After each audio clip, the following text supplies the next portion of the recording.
Selamat pagi semuanya. Suara saya jelas ya? Jelas, Pak. Jelas, Pak. Jelas, Pak. Oke. Ya, hari ini kita masuk ke topik minggu kelima. Jadi sebenarnya di topik minggu kelima ini masih terkait dengan executing instruction. Jadi bagaimana prosesor mengeksekusi instruksi. Cuma bedanya dengan minggu ketiga keempat itu, kalau yang minggu kelima ini kita menggunakan simulator. Jadi kita menggunakan CPU simulator. Nah, prosesornya itu adalah prosesor Mary namanya. Nah, simulatornya ini kami ambil dari bukunya Linda Null. Ya, jadi yang pengarangnya Linda Null. Ya, kalau nggak salah tuh kami sudah tuliskan, jadi tim dosen sudah tuliskan di ULS. Jadi referensi bukunya apa, kemudian kalau nggak salah itu juga sudah ada bab berapa atau halaman berapa. Gitu. Ya, jadi silahkan diikuti. Nah, simulatornya asalnya dari situ. Jadi simulatornya bukan kami yang buat sendiri, tapi kami ambil dari buku itu. Ya, sebelum saya mulai, saya beri kesempatan dulu kalau ada yang mau tanya terkait dengan topik minggu sebelumnya. Silahkan kalau masih ada yang mau tanya. Ada? Nggak ada? Oke. Oke, kalau nggak ada, berarti saya langsung masuk ke topik yang minggu kelima.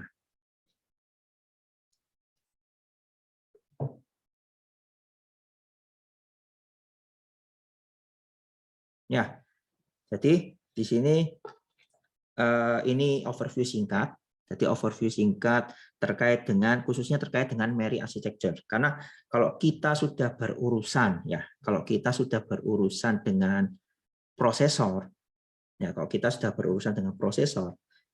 maka programming model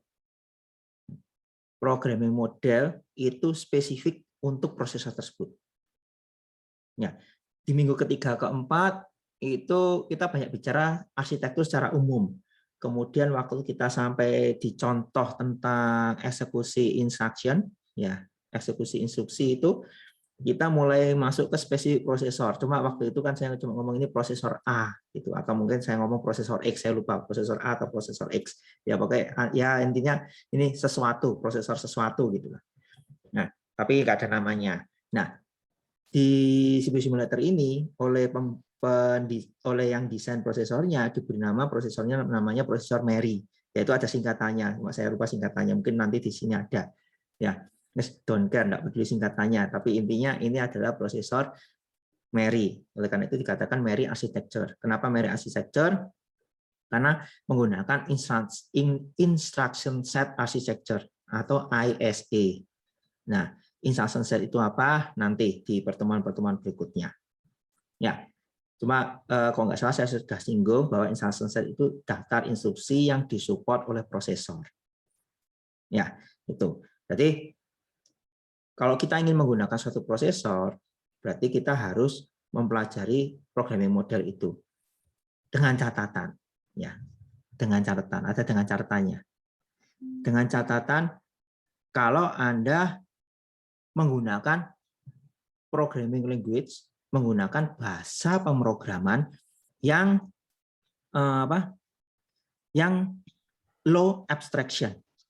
Ya, saya tidak tahu. Anda sudah pernah tahu enggak bahasa pemrograman low abstraction, high abstraction? Sudah pernah belum? Di Alpro ada. Sempat disinggung enggak? Belum, kayaknya. Belum pernah disinggung ya. Oke, kok belum pernah disinggung, saya jelaskan singkat saja ya. Jadi paling tidak supaya Anda tahu gambarannya. Kenapa sih kalau waktu di Alpro itu waktu Anda pakai C# ya, Alpro ya. C# kemudian Python ya. Betul ya? Ya. Python dulu, Pak.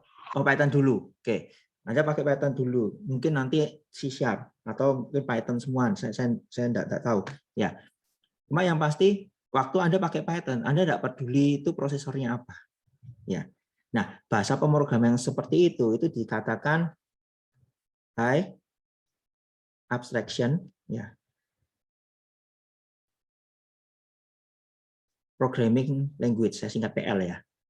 Nah, terus ada lagi low abstraction programming language. Nah, ini tingkat kesulitannya berbeda. Berbedanya apa? Kalau low abstraction ini tuh mendekati bahasa mesin. Ya. Yang namanya bahasa mesin itu artinya 0 dan 1. Komputer kan hanya kenal 0 dan 1. Jadi bahasa mesin itu 0 dan 1. Contohnya bahasa mesin. Minggu kemarin kita bilang 1940. Nah, inilah bahasa mesin. Contohnya untuk kasus kemarin ya. Untuk kasus yang minggu lalu. Ada 1940, ada 5941, kemudian 2941. Ini kebetulan kita tuliskan dalam heksa ya. Kebetulan kita tuliskan dalam format heksadesimal. Ya, tapi kan sempat saya tunjukkan, saya tuliskannya dalam biner. Nah, inilah bahasa mesin. Nah, low abstraction programming language ini itu dipetakan 1:1 dengan bahasa mesin. Jadi kalau seperti ini, maka kemarin kan saya nulis gini kan, LD 940. Ya, semoga masih ingat.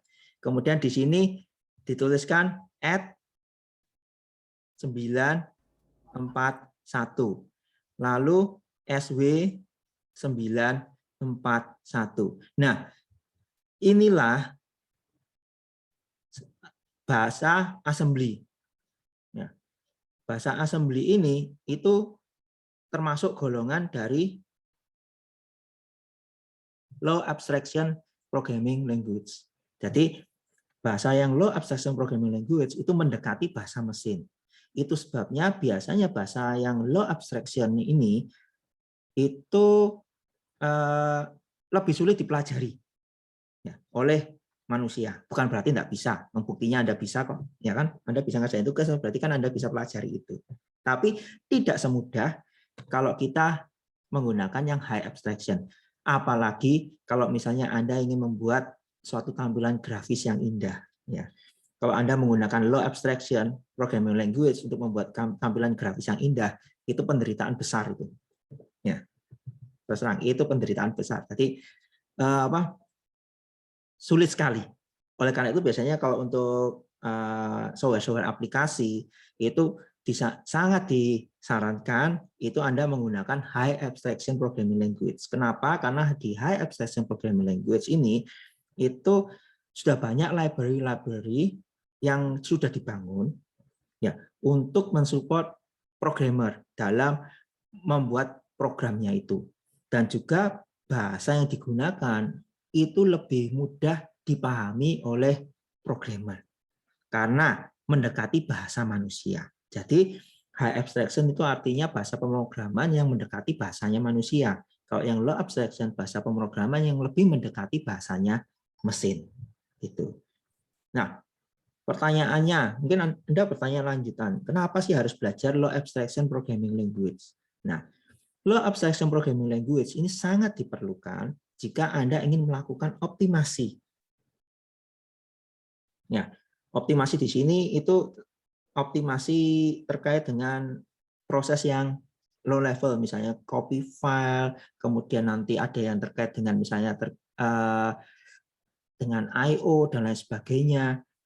Ya, termasuk proses-proses misalnya yang terkait sama scheduling prosesor. Jadi masuk scheduling prosesor, sekarang kan Anda tahu prosesor sekarang ini kan multi-core, multi-threading. Nah, itu ada schedulingnya, ada proses schedulingnya. Nah, biasanya kalau Anda membangun suatu aplikasi, Anda tidak peduli itu karena sudah dihandle oleh operating system. Ya, tapi kalau Anda ingin mengembangkan operating system, mau tidak mau Anda harus pelajari itu. Ya, nah supaya Anda bisa ngatur itu, Anda harus tahu low abstraction programming language. Dengan kata lain, Anda harus paham programming model untuk prosesor tersebut. Karena operating system, kalau kita membangun operating system, atau membangun suatu compiler, itu ada stage dalam hierarki operating system maupun di compiler itu yang spesifik prosesor. Biasanya stage terakhir. Nah, kalau compiler biasanya ada 3 stage, ya stage yang paling akhir atau biasanya dikatakan dengan stage back end itu biasanya sudah bicara ini nanti untuk prosesor apa. Karena tiap prosesor itu berbeda. Ya. Itu sebabnya kalau misalnya nanti Anda berkesempatan misalnya belajar tentang GCC, ya. Anda mungkin pernah dengar GCC, ya. Jadi GNU C compiler, ini compiler paling populer kalau Anda pengguna Linux dan embedded system, termasuk ARM, prosesor ARM, itu compilernya menggunakan ini. Nah, GCC ini itu back-end-nya tuh support prosesor banyak sekali. Nah, jadi biasanya kalau ingin ngompal itu harus ditentukan targetnya itu prosesor apa. Gitu. Jadi kalau Anda pakai ARM, kebanyakan compilernya untuk prosesor ARM itu berbasis GCC, tapi sudah dimodifikasi biasanya. Biasanya ada beberapa yang sudah dimodifikasi. Itu. Ya, ini pengantar singkat. Jadi kenapa kita harus belajar programming model? Karena terkait dengan optimasi sistem di sini.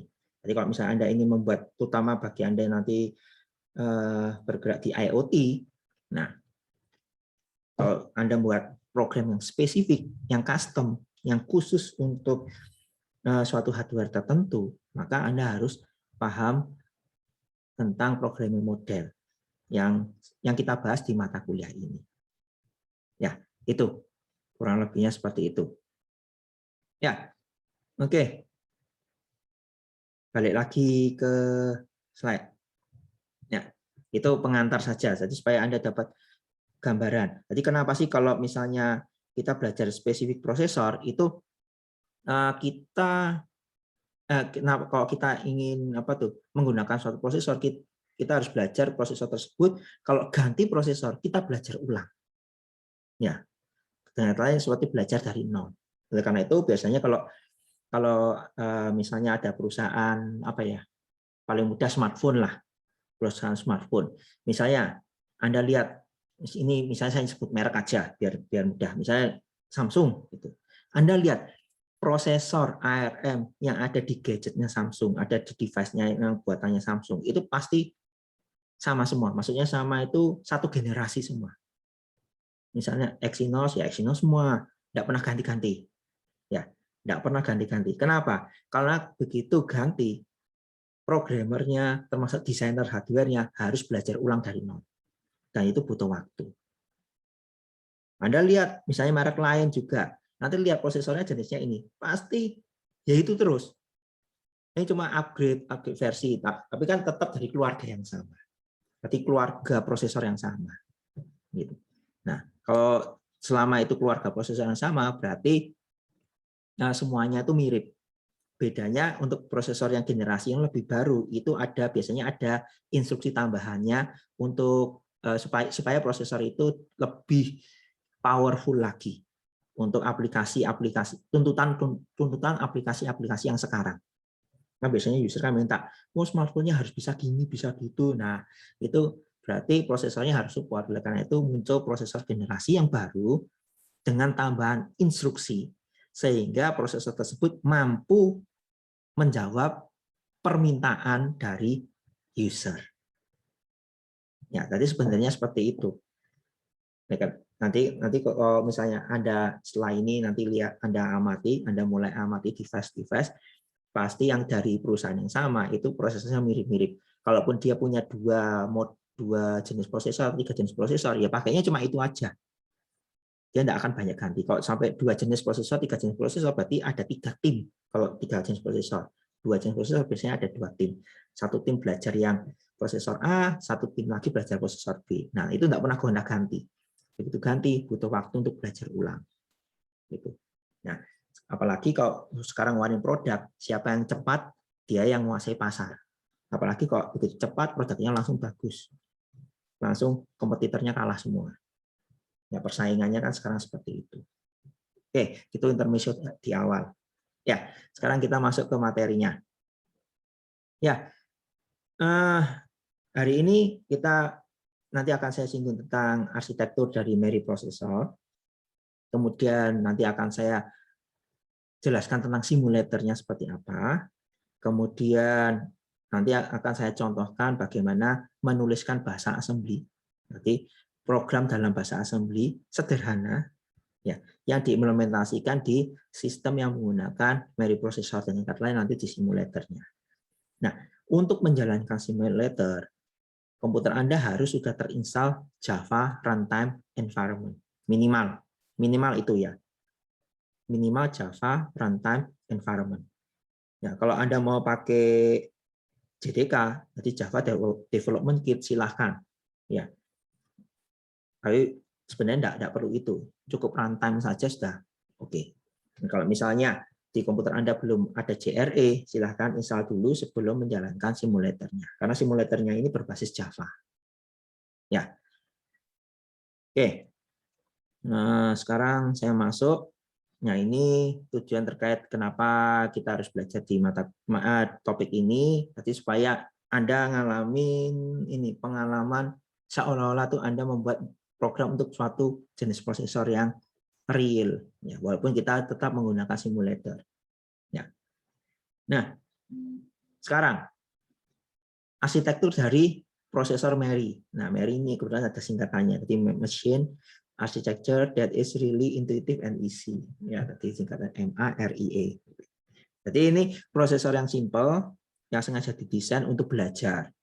Nah, konsepnya itu hampir mirip seperti arsitektur yang secara umum kita sudah pelajari. Ya, hampir mirip, tapi tidak 100% mirip. Misalnya kenapa saya bilang tidak 100% mirip? Karena MBR ini itu kalau nanti Anda lihat di datapadnya itu tidak selalu pintu gerbangnya untuk database. Ya, tidak selalu itu. Nah, perbedaannya nanti di situ. Ya, jadi registernya sama sebenarnya. Ada akumulator, ya, ada ALU, ya. Ini ALU ini execution unitnya. Kemudian ada MBR, ada MAR, ada IR, ada PC, ya. Kebetulan namanya sama. Nah, kemudian ada outrack sama intrack. Outrack, intrack ini adalah buffer. Berarti buffer untuk input dan output. Intrack itu berarti untuk input. Berarti inputnya ini cuma satu. Inputnya itu adalah keyboard. Outputnya juga cuma satu, yaitu display. Jadi sebelum input dari keyboard itu diterima oleh ini apa?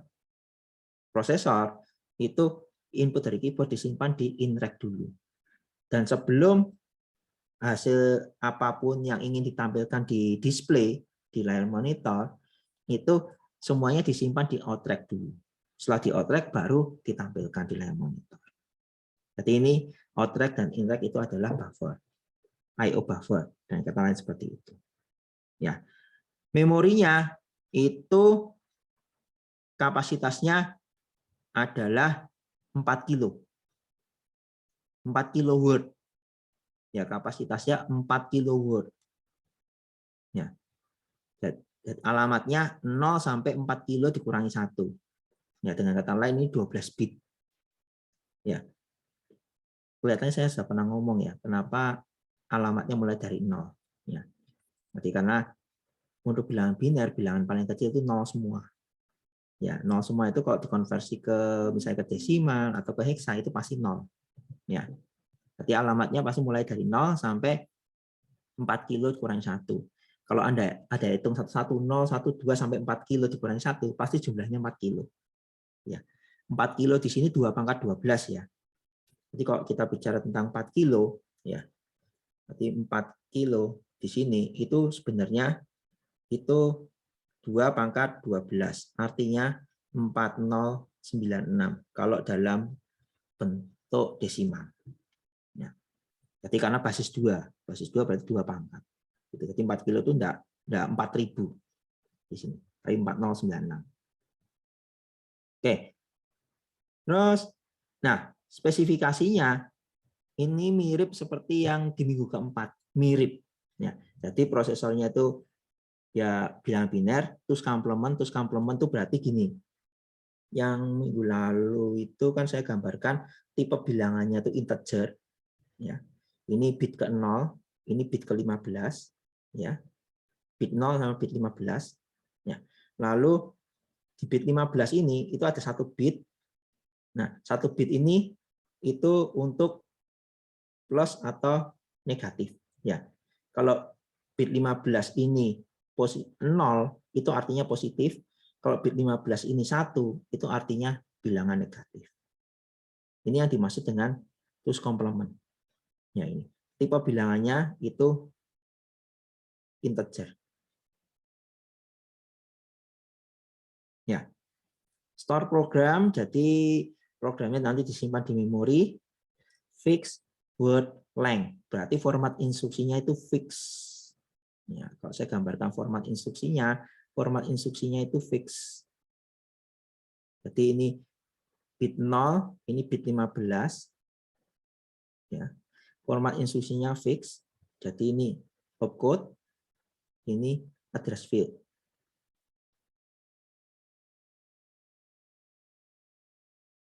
Ya.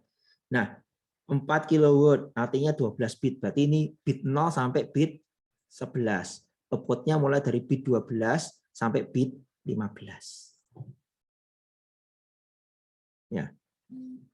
Pengalamannya word addressable. Berarti satu lokasi memori itu menyimpan data satu word. Jadi kalau saya gambarkan peta memori di sini, ya, saya gambarkan peta memorinya, alamatnya itu mulai dari 0 sampai, jadi kalau saya gambarkan 000 ya sampai F F F ya. Saya tuliskan dalam hexa ya. Saya tuliskan dalam hexa 000 sampai F F F. Nah, satu lokasi ini menyimpan data satu word, berarti ini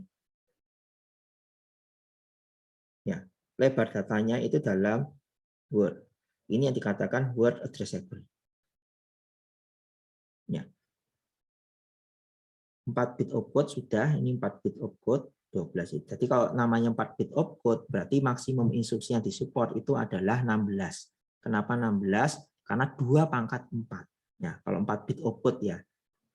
Artinya 4 bit opcode itu jumlah maksimum instruksi yang disupport oleh prosesor itu ada 16. Karena 2 pangkat 4 itu 16. Ya. Kalau 5 bit opcode berarti jumlah maksimum instruksi yang disupport oleh prosesor itu adalah 2 pangkat 5 berarti 32. Ada 32 instruksi jumlah maksimumnya. Ya, itu jumlah maksimum. Berarti kalau kurang dari itu boleh, lebih dari itu tidak. Gitu. Ya. Akumulatornya 16 bit, instruction registernya 16 bit, MBR-nya juga 16 bit, PC-nya 12 bit, MAR-nya 12 bit. Ya. Input output registernya karena ini terkait I/O itu 8 bit. Ya. I/O ya, itu pasti lebar datanya itu dalam byte. Ya. Kalau nggak salah saya pernah singgung ya. Sudah pernah saya singgung itu. Di pertemuan 3 ya mungkin. Saya lupa. Ya. I/O itu pasti dalam byte. Oleh karena itu registernya itu pasti 8 bit. Ya, ini penjelasan tentang arsitektur ini. Nah, kalau misalnya di prosesor yang sesungguhnya, penjelasan tentang ini adanya di mana? Adanya di datasheet-nya prosesor. Jadi kita harus punya datasheet-nya prosesor, spesifikasi prosesor yang dikeluarkan secara resmi oleh pembuat prosesornya itu. Itu pasti ada, tidak mungkin tidak. Kalau tanpa itu prosesornya nggak bisa dipakai, orang tahu dari mana. Jadi pasti ada. Jadi informasi-informasi seperti ini pasti ada di datasheet-nya prosesor tersebut. Ya, sampai di sini dulu ada yang tanya? Ada? Tidak ada, saya lanjut. Nah, sekarang kita bicara tentang instruction set architecture-nya. Jadi DMARY, instruction set-nya atau ISA. Ini tadi sudah saya gambarkan. Jadi instruksinya seperti ini. Ya. Jadi 4 bit opcode, address bit-nya ada 12 bit. Jadi di sini sudah saya tuliskan juga maksimum instruksi yang disupport itu ada 16 maksimum. Alamat awalnya 000 sampai FFF. Ya, tadi sudah saya gambarkan semua. Oke. Terus, nah sekarang kita bicara tentang instruksinya. Jadi daftar instruksinya. Jadi Mary prosesor ini support instruksi apa saja sih? Dan kata lain seperti itu. Di support instruksi apa saja? Opcode-nya kan 4 bit. Jadi instruction number, ya. Ini kan kita bicara instruction number. Ini itu adalah opcode. Kalau dituliskan dalam biner 0001, kalau dalam heksa itu 1 heksa. Ya, Anda sudah hafal ya ini. Jadi ini penulisan dalam biner dan heksa. Ya. Instruction ini berarti assembly. Assembly mnemonics. Ya. Jadi waktu kita nanti menuliskan bahasa assembly, misalnya kita nanti menuliskan program dalam bahasa assembly, kita akan menggunakan assembly mnemonics ini. Ya, kita tuliskan sesuai dengan yang tertulis di sini. Ya. Kemudian ada artinya. Jadi masing-masing instruksi ini artinya apa? Ya, persiskan seperti minggu keempat. Dan nanti kalau Anda lihat datasheet prosesor apapun, pasti di bagian instruction set, penjelasan tentang instruction set, pasti ada seperti ini. Bahkan lebih lengkap. Ya, nanti ada apa istilahnya, ditunjukkan data path-nya dan lain sebagainya. Ditunjukkan RTL-nya juga. Biasanya begitu. Ini yang komplit. Kalau yang di sini ini ringkasan. Ya, ringkasannya. Nah, instruksi pertama yang disupport itu ada instruksi load. Instruksi load ini punya opcode 1, ya, 1 heksa outputnya. Format penulisannya load X. X ini alamat memori. Nah, jadi load kemudian alamat memori. Nah, artinya load the contents of address of X. Jadi ambil atau baca nilai yang ada di alamat memori itu, di alamat memori X, kemudian informasi itu disimpan di register AC. Ya, jadi mirip seperti yang minggu lalu. Ya, store opcode 2. Kebetulan sama seperti yang minggu lalu. Nah, add opcode 3, bukan opcode 5. Kalau minggu lalu kan kita pakai add itu opcode 5. Nah, ini add di sini di Mary prosesor itu opcode-nya opcode 3 heksa, bukan opcode 5. Nah, Anda lihat sudah beda. Dan ini sah-sah saja. Bukan berarti Mary prosesor salah. Ya enggak. Karena terserah yang buat prosesornya. Nanti kalau misalnya Anda nanti sudah lanjut di S2, kemudian Anda ambil computer engineering dan Anda ngambil yang tentang desain prosesor ya di computer engineering, maka Anda waktu mendesain prosesor ya terserah Anda mau kasih output berapapun terserah gitu. Ya karena memang ini untuk output itu tidak ada ketentuan, tidak ada aturan. Jadi kalau add itu harus output sekian dan lain sebagainya, tidak ada. Tidak ada ketentuan apapun. Silahkan tentukan sendiri. Gitu. Yang pasti harus sesuai dengan format instruksi yang sudah ditentukan sebelumnya. Jadi untuk menentukan output itu kita harus tentukan format instruksinya. Ini kalau kita bicara tentang desain prosesor. Ya. Nah, opcode 4 itu pengurangan dan seterusnya. Artinya Anda bisa lihat di sini. Ya, jadi kalau add itu seperti yang minggu lalu, jadi jumlahkan ambil dari memori yang ada di alamat X, ya, kemudian dijumlahkan dengan AC, nilai yang sudah disimpan di register akumulator, hasil penjumlahannya itu disimpan di register akumulator. Jadi mirip seperti yang lalu. Ya. Kemudian ada instruksi lagi namanya instruksi input. Nah, input ini artinya ambil nilai yang dari keyboard. Jadi ini menunggu input dari user. Jadi user memasukkan sesuatu di keyboard melalui keyboard, lalu itu disimpan di input register, ya inreg nanti. Ya, nanti kalau misalnya ada instruksi input, maka dari inreg tadi disimpan ke AC. Jadi yang di inreg tadi di copy, kemudian disimpan di register akumulator. Kalau output kebalikannya, dari register akumulator dikopikan ke output register, ke outreg. Gitu. Halt itu artinya program selesai, exit program. Jadi programnya berhenti. Jadi terminate di program, the program. Jadi programnya selesai. Skip count ini percabangan, tapi tergantung kondisi. Nah, untuk skip count nanti akan saya jelaskan sedikit. Ya. Jump ini lompat. Jadi dengan kata lain, nanti apapun yang dituliskan di X ini dituliskan di register PC.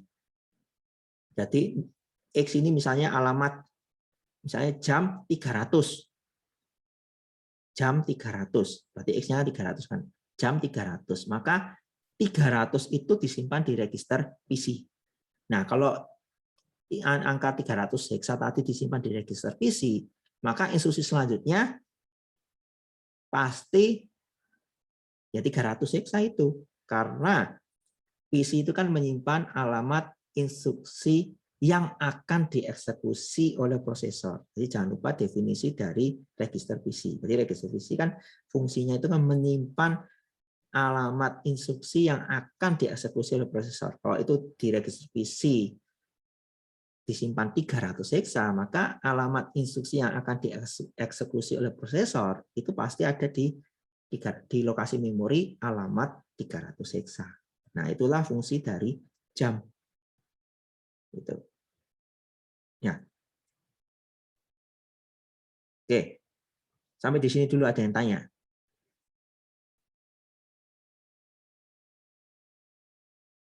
Ada? Ya. Kalau nggak ada, nah sekarang saya jelaskan tentang skip count sedikit. Ya. Jadi skip count ini untuk percabangan, decision. Nah, decision-nya itu tergantung IR bit 1110. Maksudnya apa? Maksudnya gini. Kan tadi kan waktu saya gambarkan tentang format instruksi, ya, itu saya gambarkan tentang format instruksi. Ini kan ada opcode, kemudian ada address field. Ya, ini bit 0, ini bit 11, ya, ini bit 12, ini bit 15. Ya kan tadi kan seperti ini. Nah, IR 1110 itu artinya bit 11 dan bit 10. Jadi dengan kata lain, IR address field bit 11 dan bit 10. Jadi melihat dua bit ini di bagian IR address field. Ya, di bagian IR address field ini melihat dua bit ini. Nah, nilai dari dua bit ini itu apa? Kalau nilai dari 2 bit ini ternyata 00,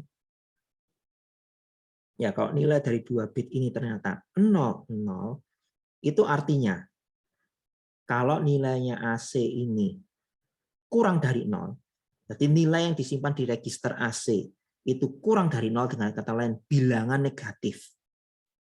Jadi kalau nilai yang disimpan di register AC itu bilangan negatif, maka prosesor akan mengupdate nilai PC. Jadi nilai PC ditambah 1. Nah, kalau nilai PC ditambah 1, artinya instruksi selanjutnya itu ada di alamat ya PC tambah 1 itu. Jadi kalau PC sebelumnya misalnya alamat 100 heksa, begitu kena ini langsung PC-nya tambah 1, maka alamat selanjutnya di 101. Ya, kalau misalnya 102 ditambah 1 ya berarti alamat instruksi selanjutnya di 103. Gitu. Nah, kalau misalnya ternyata AC-nya bilangan 0 atau bilangan positif, maka prosesor tidak melakukan apapun. Dengan kata lain, dia akan mengeksekusi instruksi selanjutnya. Jadi dengan kata lain, skip count berarti skip instruksi selanjutnya. Berarti kan gini. Gampangannya gini. Instruksi pertama, misalnya alamat 100. Nah, alamat 100 ini skip count. Nah, waktu setelah eksekusi ini kan PC-nya setelah apa tuh? Setelah apa sih?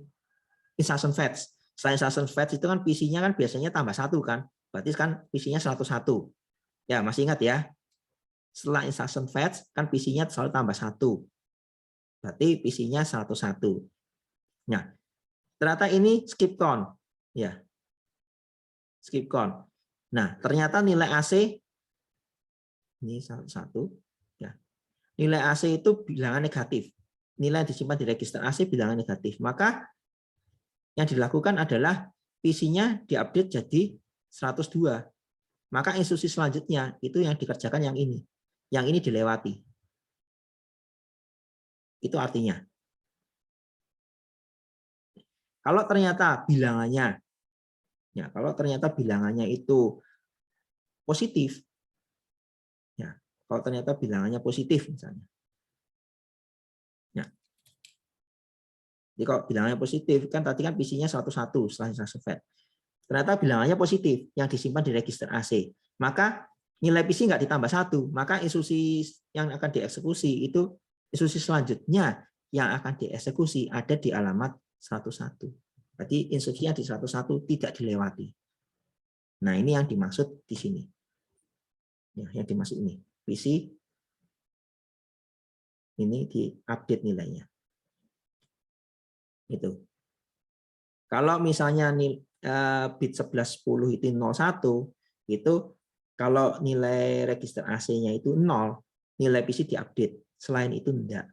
Kalau 10 itu kalau bilangannya positif yang disimpan di register AC, maka nilai PC diupdate. Selain bilangan positif tidak.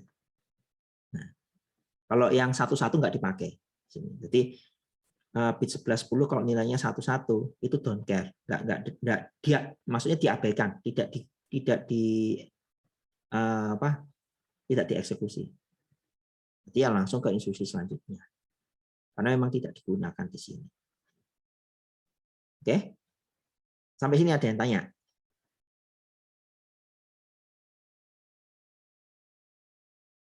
Ada yang tanya? Ya. Jangan lupa baca buku referensi halaman 165. Di situ ada contohnya. Jadi silakan dibaca lebih detail lagi. Ya, ini kan saya jelaskan secara singkat. Contohnya ada di buku sini. Silakan dibaca buku referensinya itu. Oke. Ini instruksi tambahan. Biasanya saya enggak pakai ini karena di sini ada addressing mode. Anda belum belajar addressing mode. Ya, addressing mode itu maksudnya apa? Ini loh, ada tulisan indirect, ya indirect. Nah ini terkait sama addressing mode, indirect addressing mode. Nah kalau jelasin ini satu topik sendiri soalnya. Jadi biasanya saya lewatin kalau yang ini. Nanti kalau sudah sampai addressing mode, Anda mau coba-coba lagi, silahkan. Ya. Kalau JNS, ya, kalau JNS itu berarti ini sebenarnya mengakses stack. Ya. Jadi nilai PC disimpan di stack, kemudian jump ke ini. Jadi kok stack, subroutine, jalankan subroutine atau metode atau function. Ya, kalau JNS ini. Ini juga sama. Ini biasanya penjelasannya nanti waktu di addressing mode. Ya. Jadi biasanya saya skip kalau di penjelasan di memory instruction set ini. Lalu clear opcode A. Ya, opcode-nya A, instruction-nya clear. Clear itu artinya nilai dari register AC dinolkan semua. Jadi binarnya dibuat nol semua. Jadi dengan kata lain nanti register AC itu menyimpan nilai 0. Ya. Nah, ini jadi ada berapa ya? Bentar. Ini ada 9, ya. Ada 9, kemudian 10, 11, 12, 13. Berarti Mary prosesor punya 13 instruksi. Dari maksimum 16 yang bisa disupport oleh Mary prosesor. Tidak ada masalah, karena kurang dari 16. Oke, karena maksimumnya 16. Lebih dari 16 nggak bisa. Nah, itulah sebenarnya definisi dari opcode 4 bit. Nah, jadi maksimumnya ya 16. Kurang dari itu silahkan. Ini contohnya Mary prosesor cuma punya 13 instruksi. Ya enggak masalah. Gitu. Ya, sampai sini dulu. Ada yang tanya?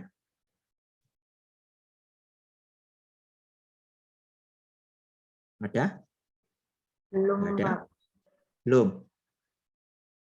Oke. Kalau belum, saya lanjut dulu. Ya. Nah, di sini saya akan coba bandingkan. Ya, saya akan mencoba untuk membandingkan basic instruction cycle yang ada di Mary prosesor dengan basic instruction cycle yang secara umum. Ya, yang sudah kita pelajari di minggu ketiga dan minggu keempat. Nah, sekarang Anda lihat di sini. Copy MAR, misalnya ini saya kasih nomor ya. Ini nomor 1, nomor 2. Ya. Copy PC ke MAR. Ini proses apa sih sebenarnya? Ada yang bisa bantu?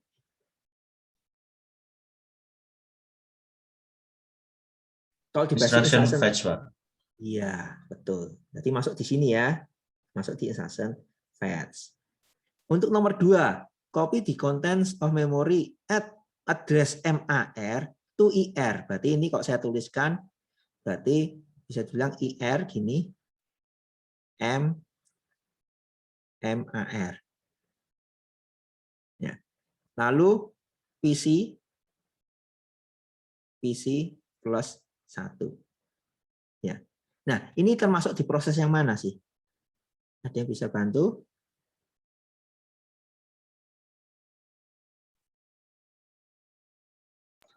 Operation fetch, Pak. Gimana? Operation fetch. Operation fetch. Targetnya apa ini? Targetnya IR. Kalau targetnya IR itu biasanya apa? Instruction ya? Iya, betul. Jadi bukan operan fetch. Kalau operan fetch itu targetnya pasti bukan IR. Nah, kalau di sini kita lihat targetnya tuh IR, register IR. Kalau targetnya register IR, itu pasti instruction fetch. Nah, jadi mudah sebenarnya. Kita lihat aja targetnya. Targetnya apa sih? Ya. Kalau targetnya IR, pasti instruction fetch, tidak ada yang lain. Oke, gitu ya. Sekarang ini yang ketiga. Decode di instruction and place bits IR 1110 in MAR. Berarti ini ada A, ini ada B. 3A. 3A itu masuk yang mana?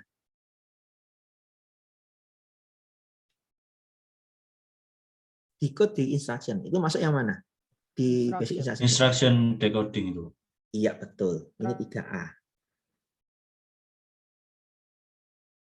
Lalu place bits IR 1110 dengan kata lain IR address field ke MAR. Berarti kalau di sini tulisannya biasanya IR address field, ya, dikopikan ke MAR. Nah, kata-kata yang saya sebutkan tadi, IR address field dikopikan ke MAR, itu biasanya ada di mana? Operation. Operan fetch, ya betul. Operan fetch maksudnya. Iya, enggak apa-apa. Berarti operan fetch, berarti bukan operation ya, berarti operan. Berarti bilangan yang dioperasikan. Dan kata lain itu. Ya, terus instruction request operand, kalau iya, di sini misalnya 4.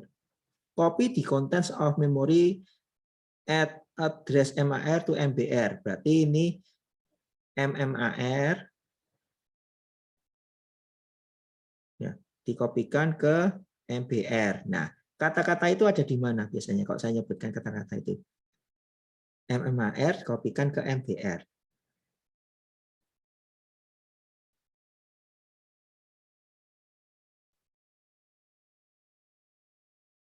Ya, ada yang bisa bantu? Operan fetch. Iya betul, operan fetch. Ya. Lalu 5. Execute the instruction. Itu yang mana? Gampang nih ini 5. Operan store ya, Pak. Mengulangi lagi. Execute the instruction. Itu yang mana?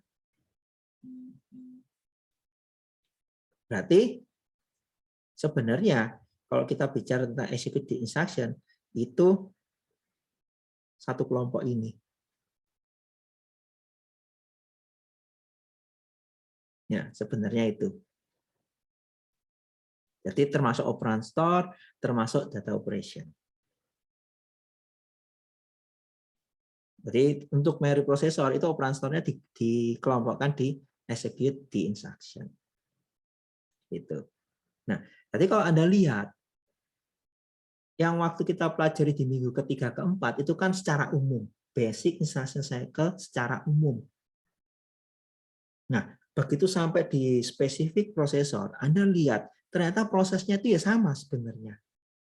Paling bedanya ya ada yang di squeeze, nah maksudnya di squeeze itu dijadikan satu proses, ada yang dipisah prosesnya. Tapi kalau Anda lihat sequence-nya, urutannya itu pasti sama. Nah, itu sebabnya kalau Anda masih ingat, saya pernah mengatakan bahwa kalau Anda paham arsitektur prosesor secara umum, maka Anda akan dengan mudah belajar arsitektur prosesor apapun. Ya, karena konsepnya sama. Ya, secara konsep itu sama. Yang membedakan itu nanti sebenarnya implementasinya saja. Nah, kalau Anda paham konsepnya, ya pasti Anda bisa melakukan implementasi itu. Ya, sama seperti selama ini Anda kuliah, Anda belajar apapun, itu kan sebenarnya Anda belajar konsep. Walaupun ada tugas, ada kasus, itu kan kasus yang untuk membantu Anda memahami konsep. Begitu Anda lulus, nanti Anda bekerja apapun, tanangani proyek atau ikut perusahaan tertentu dan lain sebagainya, apapun yang Anda kerjakan yang terkait dengan apa yang sudah Anda pelajari selama kuliah, pasti Anda menemukan kasus yang berbeda. Bahkan kasus itu mungkin Anda tidak pernah kerjakan, tapi Anda tetap bisa kerjakan itu. Kenapa? Karena Anda sudah paham konsepnya. Nah, itu sebenarnya yang harus Anda pegang baik-baik saat Anda kuliah. Anda harus paham konsepnya yang diberikan di masing-masing mata kuliah itu. Ya, selama Anda paham konsepnya, kasus apapun, Anda pasti bisa selesaikan itu. Ya, walaupun Anda misalnya ada beberapa hal yang belum Anda kuasai, Anda tinggal pelajari lagi sebentar, Anda bisa. Pelajari sebentar berarti Anda belajar tambahan, karena memang belum pernah dipelajari selama kuliah. Ya, karena kalau selama kuliah itu Anda tidak bisa belajar semuanya.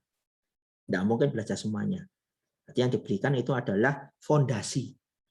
Nanti fondasi keilmuan Anda. Nah, selama Anda punya fondasinya, Anda mau bangun apapun di atasnya, Anda bisa bangun dengan kuat. Selama fondasinya kuat. Seperti Anda bangun rumah, kalau fondasinya kuat, rumahnya pasti kuat. Kalau fondasinya tidak kuat, Anda bangun rumah, rumahnya cepat roboh atau retak-retak. Ya, jadi sebenarnya konsepnya sama seperti itu. Nah, di sini juga sama. Jadi selama Anda paham fondasinya, konsep yang umum, maka untuk implementasi Anda pasti bisa. Ya, itu ya. Jadi itu intermezzo juga. Jadi supaya mumpung Anda masih semester awal, semester 1, ya. Jadi supaya Anda siap-siap. Jadi untuk mulai di semester 1 dan seterusnya, cara belajar Anda harusnya bagaimana. Nah, supaya Anda bisa siap-siap itu. Pesan saya, pelajari konsepnya. Ya. Oke, sekarang kita masuk ke basic instruction cycle yang ada interrupt-nya. Nah, di sini Anda lihat, ini kan ada interrupt-nya. Kan?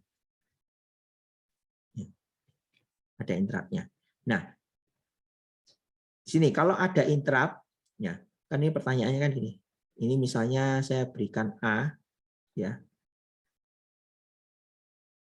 Kemudian ini B. Ya. Lalu ini C. Nah, has interrupt been issue?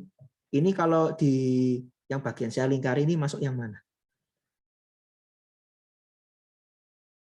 Ada yang bisa bantu? Interrupt check. Iya, betul. Jadi masuk di sini, interrupt check. Kalau B masuk di mana? Interrupt. Interrupt. Betul.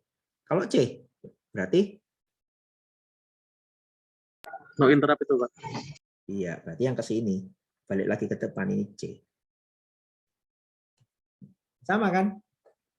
Jadi sama saja. Jadi walaupun itu untuk diimplementasi prosesor apapun, itu pasti selalu sama. Gitu. Oke, sampai di sini dulu ada yang tanyakan?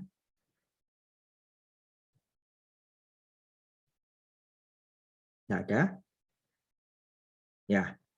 Nah, sekarang kita masuk contoh. Ini saya akan masuk ke simulator. Nah, saya masuk ke contoh dulu. Misalnya contohnya itu mirip seperti kemarin aja ya. Jadi misalnya Y sama dengan Y ditambah Z. Ya. Dengan catatan nilai Y dan nilai Z, nilai awalnya itu input dari user.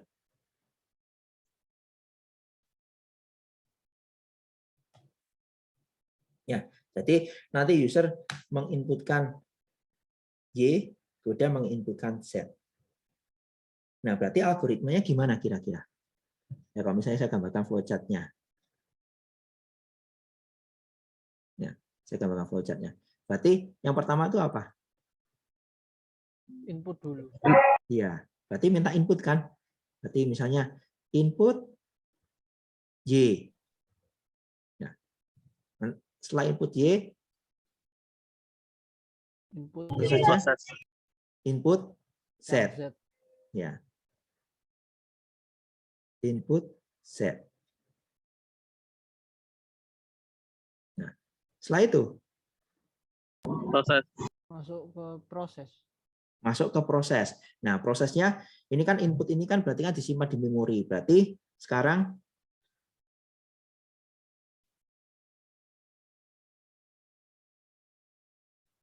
apa yang dilakukan? Berarti prosesnya adalah Y sama dengan Y plus Z. Ya, ini prosesnya. Ya. Lalu ditampilkan, Pak. output Y. Ya kan ditampilkan Y-nya kan? Ya. Terus selesai. Simpel kan programnya. Nah, sekarang kalau pakai bahasa assembly kayak apa membuatnya? Nah, kayaknya gitu kan. Nah, Anda lihat konsepnya. Tadi di Mary prosesor, ya. Input dari keyboard itu kan masuk ke inrack, ya, inrack. Kemudian dari inrack harus ke AC. Ya, dari inrack harus ke AC. Nah, setelah dari inrack ke AC, selanjutnya gimana? Ini kan belum ke Y kan? Y kan di memori. Berarti AC ke memori alamatnya Y. Ya, Y itu kan variabel. Variabel itu disimpan di memori. Nah, berarti input Y itu ngerjakan ini. Input Y itu ini berarti. Nah, yang saya tuliskan ini tuh aliran datanya. Aliran datanya user masukkan dari keyboard, disimpan di inrack, dari inrack dikopikan ke AC, dari AC dikopikan ke memori. Tempatnya variabel Y. Paham ya konsepnya ya? Paham semua? Aliran datanya. Karena ini kenapa seperti itu? Karena prosesornya seperti itu. Kok prosesor lain belum tentu seperti ini. Ya. Ini aliran datanya. Input set ya pastinya sama dari in-rack ya ke AC ya. Kemudian dari AC ke memori ya alamatnya Z. Ya ini input set.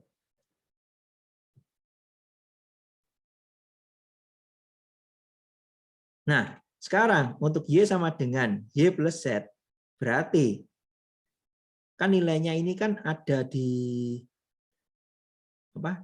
memori semua. Ya, sudah ada di memori semua. Nah, berarti ini harus diambil nilainya. Nah, Anda lihat di sini. AC sekarang tuh menyimpan nilai apa sih? Menyimpan nilai Z. Ya, AC. Sampai di sini nilai Z. Jadi di sini kondisi. Ya. AC itu sama dengan memori Z. Jadi dengan lain sama dengan variabel Z. Karena kan terakhir kan ini kan kondisi AC terakhir ini kan. Nah, berarti sekarang tinggal ambil memori di Y ya. Kemudian ke MBR ya. Lalu dari MBR ditambahkan dengan AC. AC-nya disimpan di AC. Nah, ini dilakukan oleh instruksi add. Nggak, lihat dari daftar instruksi. Jadi kalau saya balik lagi ke sini, daftar instruksi. Nah, add the contents of X to AC, store ke AC. Nah, jadi dari memori dibawa ke MBR, lalu MBR plus AC. Terus hasilnya disimpan di AC. Gitu. Berarti ini. AC-nya kan kebetulan sudah nilainya Z. Berarti di sini, dan kata lain, ini yang nilainya Y, ini yang nilainya Z. Hasilnya masih disimpan di AC. Belum ke memori. Nah, kalau ke memori berarti harus dilakukan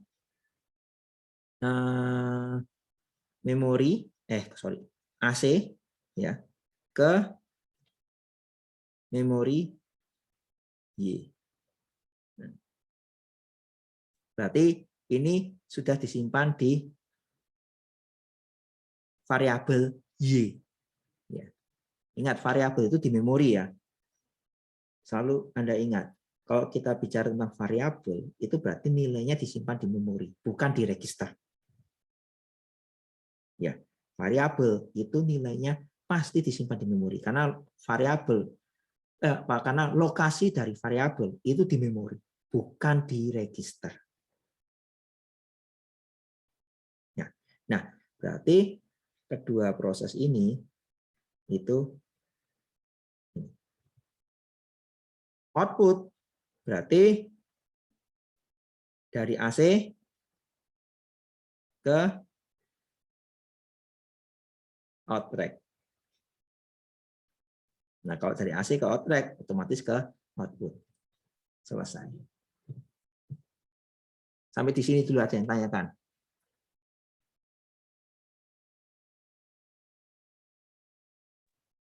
Saya ingin bertanya, Pak. Silakan. Di input Z itu berarti di override ya Y-nya ya? Kan pertama kita input Y, habis itu input Z. Berarti Y yang ada di AC itu di override ya, jadi Z. Betul. Betul. Oke. Makasih, Pak. Ya, sama-sama. Ada lagi? Izin Pak mau bertanya. Silakan. Ini yang untuk operasi datanya ini operasinya di memori. Operasi data yang mana? Yang plus ini ya? MBR plus AC ini? Ya. Ini pasti di ALU. Oh, di ALU. Ya. Nah, ini pasti terjadi di ALU. Ya. Jadi tidak pernah di memori. Memori itu punya tugas, punya fungsi hanya untuk menyimpan. Jadi tidak pernah memproses. Nah, proses itu terjadi di ALU. Gimana? Ya, Pak. Terima kasih. Ya, sama-sama. Ada lagi yang mau tanya? Sebelum saya langsung ke simulatornya.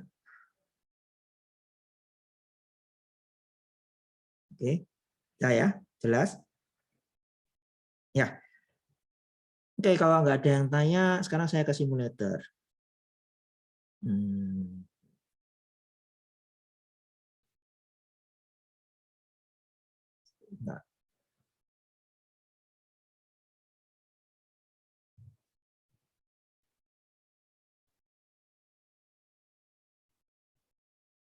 Saya ganti dulu ke sini. Ini saya close dulu, ini tugasnya. Ya. Saya klik dulu aja. Ya. Saya ke simulator. Nah, kalau misalnya di simulator, berarti simulatornya kan tadi MarySim versi 1.3.01. Ya, itu yang kita gunakan. Itu kalau itu kan dalam bentuk zip file. Ini kelihatan ya? Kelihatan ya? File Explorer saya kelihatan ya? Kelihatan, Pak. Ya, oke. Nah, waktu Anda ekstrak, nanti Anda menemukan beberapa file seperti ini. Nah, yang nanti Anda gunakan itu sebenarnya yang marysim.jar. Nanti Anda tinggal double klik aja kalau Anda sudah install JRE. Ya. MaryDP1. Ya, kalau MaryDP1 ini data path. Ya, nanti akan saya tunjukkan juga. Data path itu seperti yang di minggu keempat itu saya gambarkan panah-panah, kemudian ada gambar apa di sebelah kanan itu ada gambar tentang arsitektur yang biasanya saya coret-coret itu. Jadi dari ada MAR, ada MBR, ada kotak-kotak. Nah, itu mirip seperti itu. MaryDP1. Ya, kalau yang MarySource ini source filenya. Nanti kalau Anda mau ngompil sendiri, Anda harus install JDK. Jadi yang Java Development Kit. Anda harus install itu. Quick Guide, ya ini namanya Quick Guide berarti panduannya. Mary Guide berarti panduannya. Nanti silakan nanti Anda baca-baca panduannya sendiri. README ini istilahnya petunjuk awal, misalnya instalasi, penggunaan, dan lain sebagainya. IX4123 ini contoh bahasa program dalam bahasa assembly yang dibawakan oleh yang membuat simulatornya ini. Jadi supaya bisa dipelajari. Silahkan Anda buka, Anda pelajari sendiri. Kalau misalnya Anda ingin melihat. Tapi yang pasti di mata kuliah ini saya tidak akan jelaskan IX4123. Saya nggak akan jelaskan itu. Gitu ya. Oke, sekarang saya double klik yang MarySim. Nah, kelihatan ya simulatornya. Mary Simulator kelihatan ya. Kelihatan, Pak. Oke. Nah, kalau Anda dilihat di sini di Mary Simulator ini tampilan dulu. Ya, saya tidak bahas menunya, tampilan dulu. Di sini yang saya tunjukkan di kursor melalui kursor mouse ini itu adalah nanti apa istilahnya opcode operan dari program. Ya, nanti Anda akan bisa lihat itu opcode operan. Yang tengah ini, yang warna biru tengah ini, yang saya tempat kursor mouse ini, itu adalah peta register. Jadi peta registernya AC, IR, MAR, MBR, PC, INREG, di sini dituliskan input, berarti ini INREG, ini output, ini outreg. Ya, output register, input register. Ini formatnya dalam bentuk ASCII. Anda bisa ubah, bisa hexa, bisa desimal. Ya, misalnya saya ubah desimal. Gitu. Ya, silahkan. Ya, jadi biar nanti kita menginputkannya bisa dalam bentuk desimal. Gitu. Mau dalam bentuk hexa silahkan. ASCII berarti kode ASCII ya. Gitu. Nah, yang bawah ini ada 000, 010, dan seterusnya. Kemudian ada plus 0, plus 1, plus 2, plus 3, dan seterusnya. Ini peta memori. Ya, masih ingat tugasnya kemarin? Kan saya minta gambar peta register dan peta memori. Ya, peta register itu yang ini, peta memori ini. Nah, ini cara bacanya gimana? Kalau misalnya di sini, nah ini yang kursor mouse saya ini yang kelihatan. Semoga Anda bisa lihat. Nah, ini itu artinya 007 Kenapa 007? Karena 000 ya plus 7. Berarti 007 heksa. Kalau di sini, ya semoga kelihatan kursor mouse-nya. Kalau di sini, itu artinya 040 ditambah C. Berarti 04C. Jadi nilai yang ada di sini itu berarti nilai ini disimpan di lokasi memori alamat 04C. Demikian seterusnya. Ya. Sampai berapa? Sampai FF0 ditambah paling ujung kanan bawah ditambah F. Berarti FF0 ditambah F ya berarti FF heksa. Itu alamat maksimumnya. Ya, paham ya cara membaca simulatornya. Ya. Oke. Masih kosong, belum ada program karena kita belum menuliskan program. Nah, cara menuliskan program gimana? Kita masuk ke file, kemudian edit. Tujuannya apa? Supaya kita bisa keluarkan Mary Assembler Code Editor. Nah, di sini mulai kita tuliskan programnya. Misalnya saya tuliskan, saya mulai dari ORG 100. Ya, origin 100. Semoga masih ingat. Lalu tadi kan kita minta input Y. Input Y berarti input. Nah, kan cuma minta input. Input kan artinya kan nanti dari register inreg ke AC ya. Anda bisa sambil buka slide-nya ya, kan sudah ada slide di URS ya. Anda bisa sambil buka slide-nya, lihat instruction set-nya. Anda lihat definisi dari instruksi input. Itu dari inreg ke AC. Baru sampai AC, belum ke variabel Y. Kan ini input Y. Berarti supaya ke variabel Y, berarti kita harus load variabel Y. Nah, enaknya kalau pakai bahasa assembly, itu kita nggak perlu mikirkan alamat memori. Karena apa? Kita bisa tuliskan dalam bentuk variabel. Kalau yang kemarin yang minggu keempat itu kita nuliskan bahasa mesinnya langsung. Kita tuliskan bahasa mesinnya langsung. Itu seolah-olah itu Anda jadi Bill Gates tahun 60-an. Waktu Bill Gates membuat bahasa BASIC. Ya, waktu awal-awal Microsoft itu. Seolah-olah Anda jadi Bill Gates. Jadi waktu awal-awal itu Bill Gates membuat program itu dia nuliskan langsung opcode-nya apa, alamat memorinya apa. Jadi opcode-nya apa, address field-nya apa, langsung dituliskan di memori. Jadi dulu zaman dulu gitu, karena belum ada assembler, belum ada compiler, apalagi compiler, assembler aja belum ada. Nah, kalau sudah ada assembler, enaknya kita cukup tuliskan variabelnya saja. Nah, nanti variabel ini di alamat berapa? Urusan belakangan. Ya, berarti yang tadi input Y sudah selesai. Input Y kan berarti ada 2 instruksi.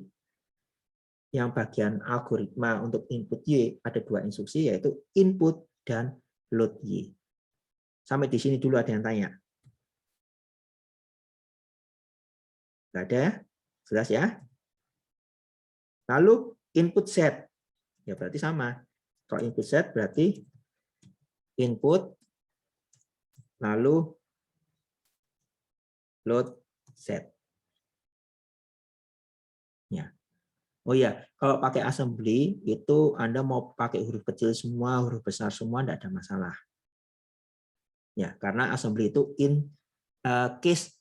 assembly itu case insensitive, berarti tidak peduli huruf besar dan huruf kecil. Ya, cuma kalau saya pribadi kalau pakai bahasa assembly saya lebih suka pakai huruf besar semua supaya ngelihatnya enak. Gitu. Tapi terserah, Anda mau pakai huruf besar, huruf kecil, silahkan.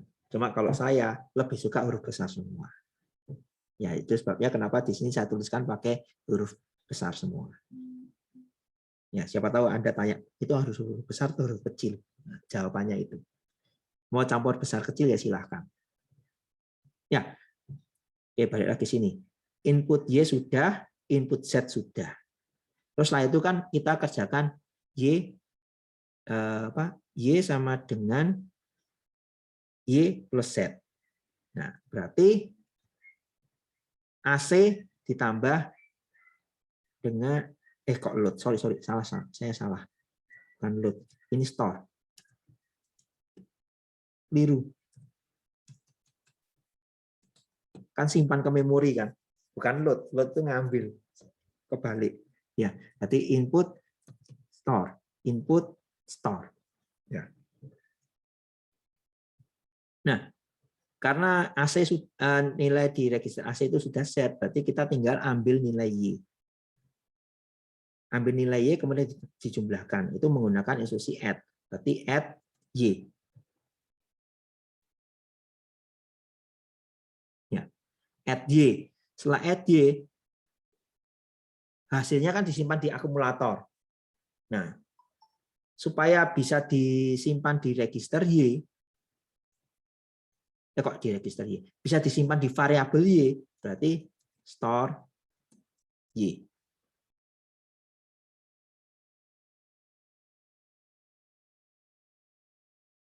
Ya. Nah, setelah itu hasilnya ditampilkan output. Nah, kan programnya selesai. Program selesai, halt. Selesai programnya dalam bahasa assembly. Ada yang tanya sampai sini?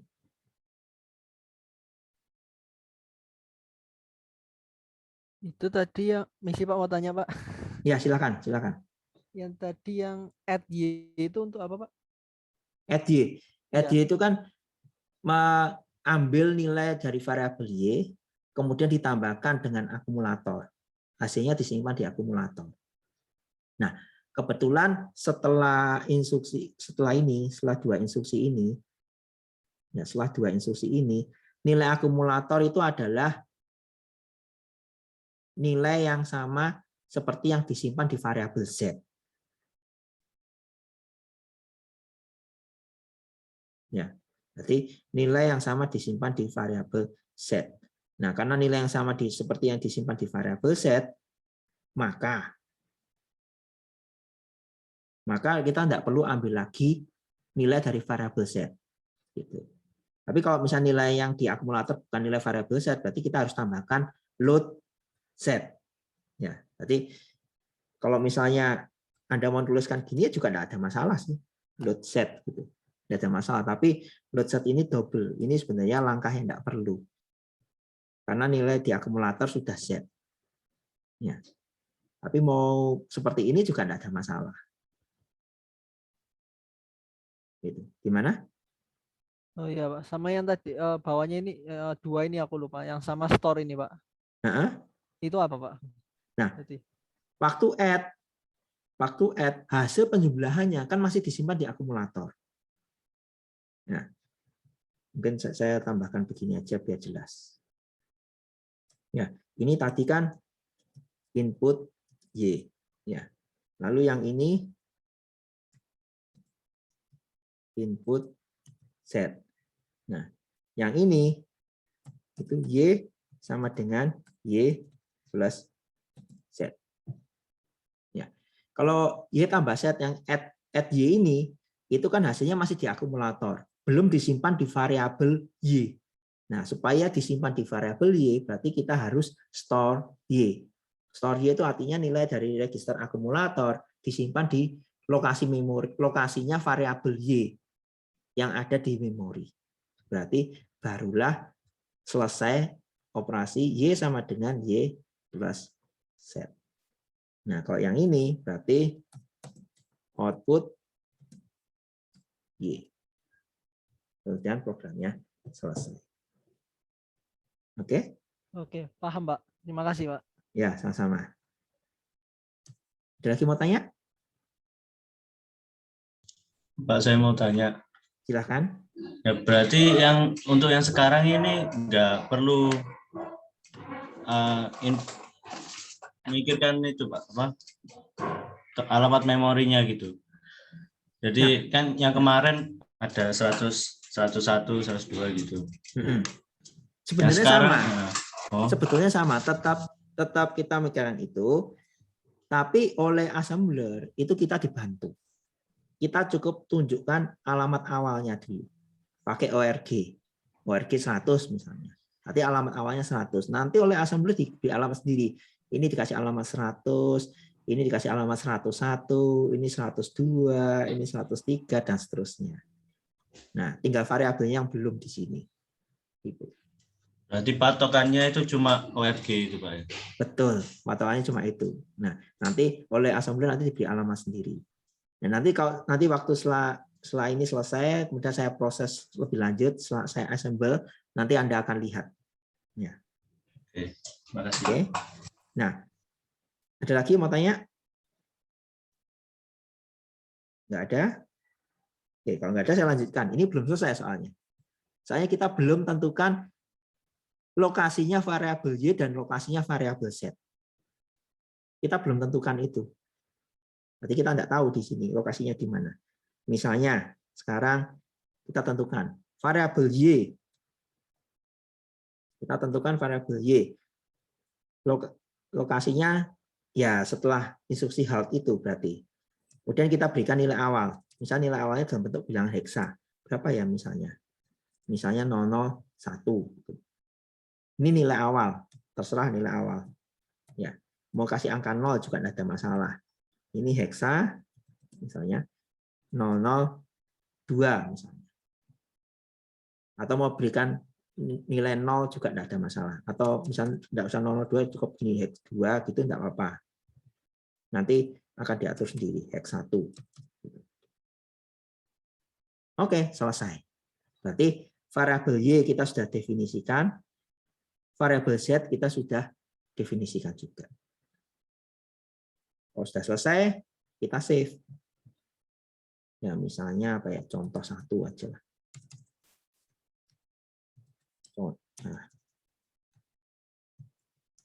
Contoh 1.mas.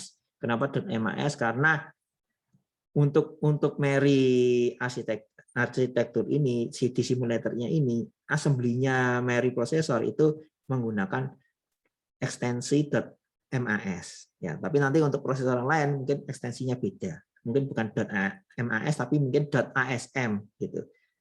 Ya, kita ikuti saja kok itu. Ya, tergantung yang buat tuh. Nah, ketika kita save, assemble-nya sudah nyala. Berarti kita bisa assemble. Nah, sebelum assemble saya tunjukkan dulu.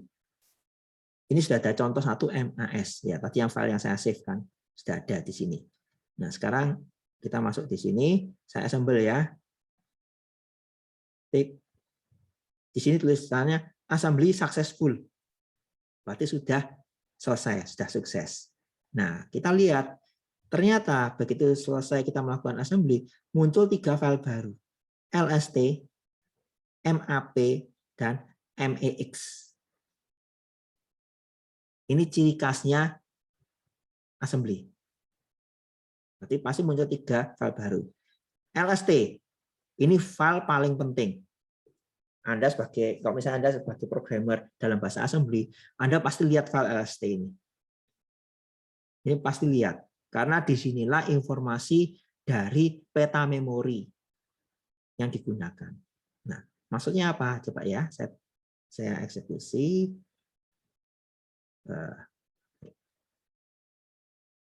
Saya cancel aja.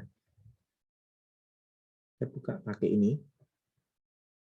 Nah, Anda lihat, ORG 100 kan, inputnya di alamat 100. Instruction-nya 5.000. Karena apa? Input itu opcode 5. Address field-nya tidak dipakai. Ya, karena address field-nya tidak dipakai, diberi nilai 0 saja. Sebenarnya nilai sembarang tidak ada masalah. Store, Y. Alamat 101. Ya, kelihatan ya. Saya besarkan lagi dikit kelihatan.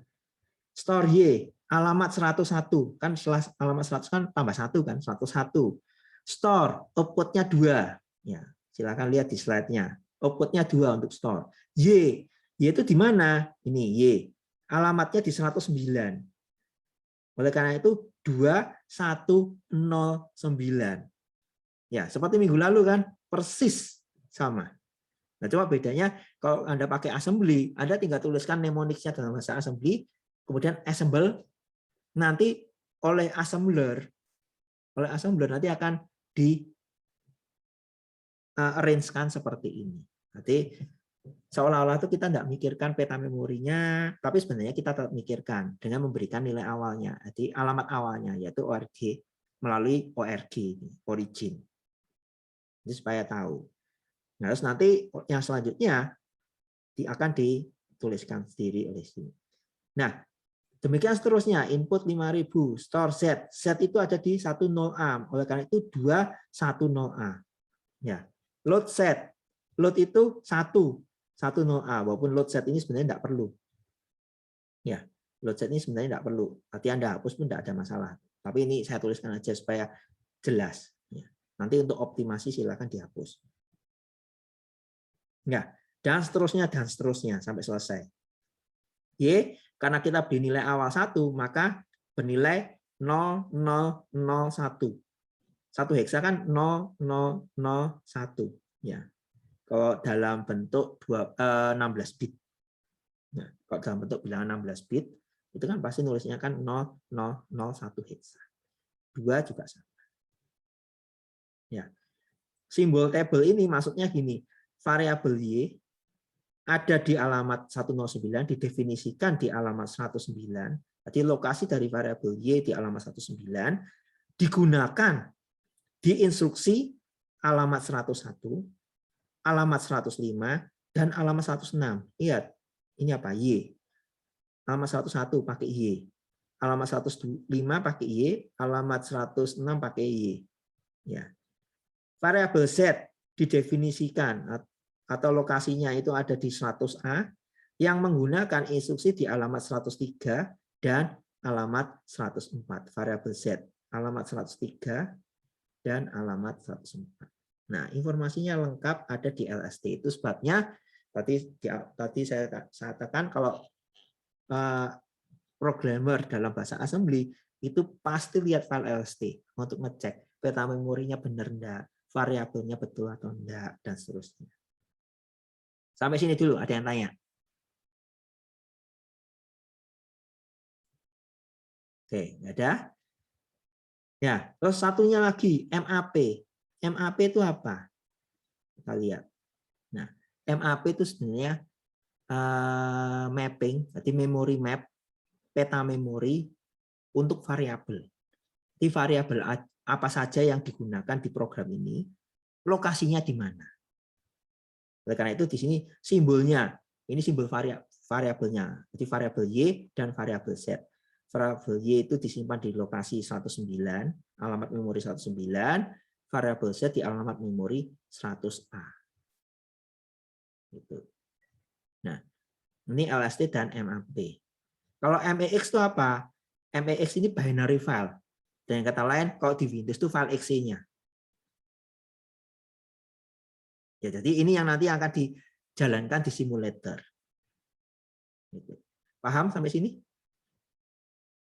Ya, gampang loh. Mak kelihatannya aja ruwet gitu, tapi sebenarnya gampang sekali. Nah, cara jalankannya gimana? Kita load. Jadi programnya kita load.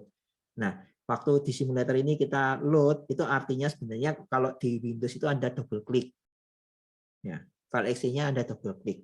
Atau kalau Anda pakai CLI, pakai command line, CMD, Anda ketikkan nama filenya, tekan enter. Itu artinya load. Jadi intinya, apa yang Anda lakukan dari double klik atau ketik nama filenya di prompt, command prompt, kemudian tekan enter, itu artinya Anda sedang melakukan loading. Anda meminta operating system untuk melakukan loading program ke memori, lalu dieksekusi programnya itu. Sebenarnya itu yang Anda lakukan. Ya. Nah, ini sekarang kita load. Contoh 1 MEX. Nah, Anda lihat tadi yang kita tuliskan muncul semua di sini kan. Nah, Anda lihat sekarang lihat peta memorinya. Alamat 105.000, kan tadi ORG 100 kan. Terus 101 2109, 102 5000, 103 210A, 104 110A dan seterusnya. sampai 10A. Karena ini mau sampai 10A. Yang lainnya unchanged. Nah, kalau nggak salah saya pernah bilang kan, memori itu nggak pernah kosong. Tapi memori itu ada nilainya. Kalau nggak digunakan, ya berarti nilainya tidak berubah. Oleh karena itu, waktu di tugas yang lalu, di minggu keempat, kan waktu saya gambarkan peta memori, ada kotak yang kosong, nggak dipakai, saya biarkan kosong. Sengaja. Itu karena unchanged. Nilainya tidak berubah. Anda lihat di sini, yang tidak digunakan nilainya tidak berubah. Kebetulan di memory processor ini, semua memorinya diisi dengan nilai 0 semua. Tapi nanti dalam prakteknya, belum tentu nilainya 0 semua. Berarti yang tidak digunakan, itu nilainya tidak berubah. Memori tidak pernah kosong. Kok memori kosong itu artinya ini tidak ada nilainya semua. Awalnya tidak ada nilainya semua, tapi kenyataannya kan ada nilainya. Nah, itu yang harus Anda pahami tentang komputer. Memori khususnya, tentang memori komputer. Nah, begitu programnya Anda load, Anda lihat sekarang. Isi dari register. Isinya 100. Berarti nanti kalau ini saya jalankan, pasti yang dieksekusi pertama kali di alamat 100 heksa. Yaitu input. Yaitu 5.000. Opcode-nya 5. Gitu. Nah, sekarang kita jalankan. Nah, supaya kita bisa lihat satu-satu, biasanya saya pakai breakpoint. Maksudnya breakpoint itu, nah kalau misalnya nanti simulatornya ini ketemu breakpoint ini, berarti dia berhenti. Dia tidak akan lanjut eksekusi. Dia akan berhenti. Nah, saya jalankan ini. Sekarang kita coba jalankan. Run to breakpoint. Berarti yang pertama input. Anda perhatikan registernya. Nanti silakan dicoba sendiri di rumah. Ya. Nah, begitu input, maka di sini ada berwarna. Artinya minta user menginputkan.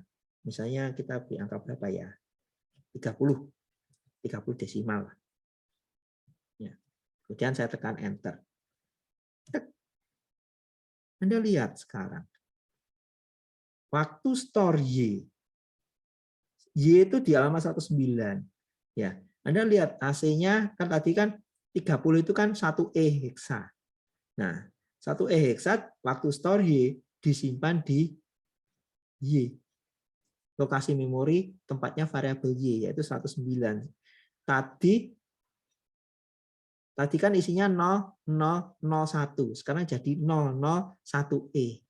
Berarti input yang tadi intract tadi dari input register ke AC, AC-nya kan 001E, dari AC ke alamat 109 karena store Y. Itu. Paham ya? Ada yang tanya sampai sini? Belum ada? Sekarang saya jalankan lagi. Tik input, minta angka lagi. Berapa ya misalnya?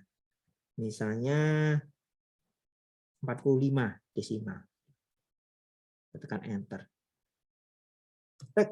Nah, 45 desimal ternyata 2D heksa.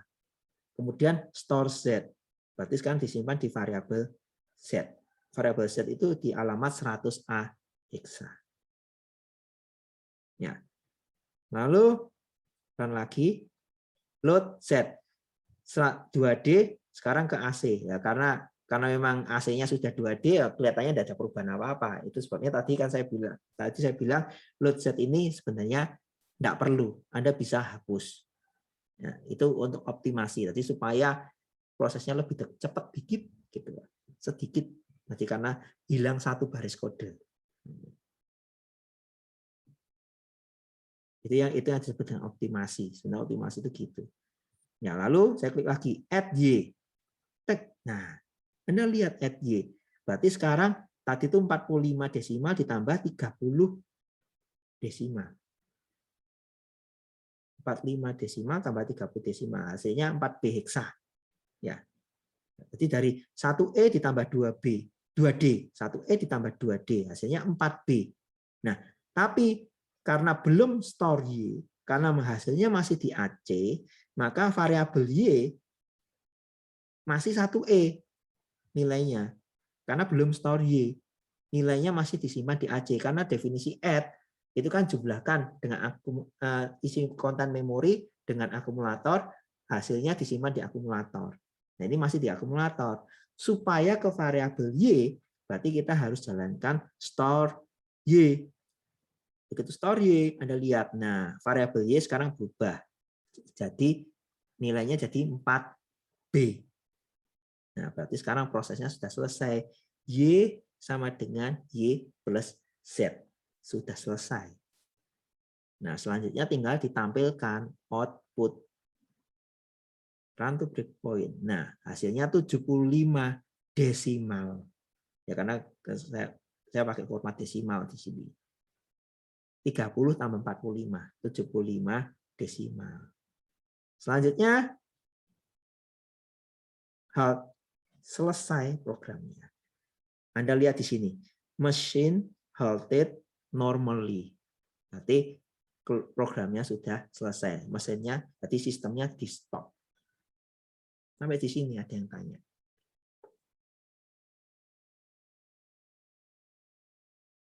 Ya, mirip kan? Seperti yang minggu lalu Anda kerjakan, tapi yang minggu lalu Anda kerjakannya manual.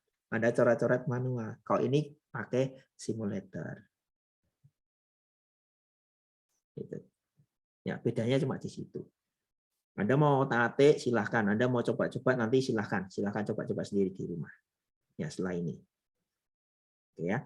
Kalau mau kerjakan ulang silahkan di reload. Ya, kalau di reload berarti balik lagi ke awal. Nah, balik lagi ke awal.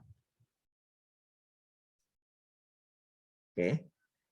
Oke ya. Waktu masih ada, saya tunjukkan yang DP. Nanti yang datapath. Oke, saya exit dulu. Sekarang saya tunjukkan yang datapath-nya. DP1 ya.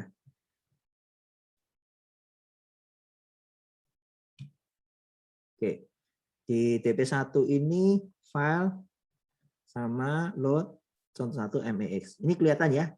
Mary datapath simulatornya kelihatan ya.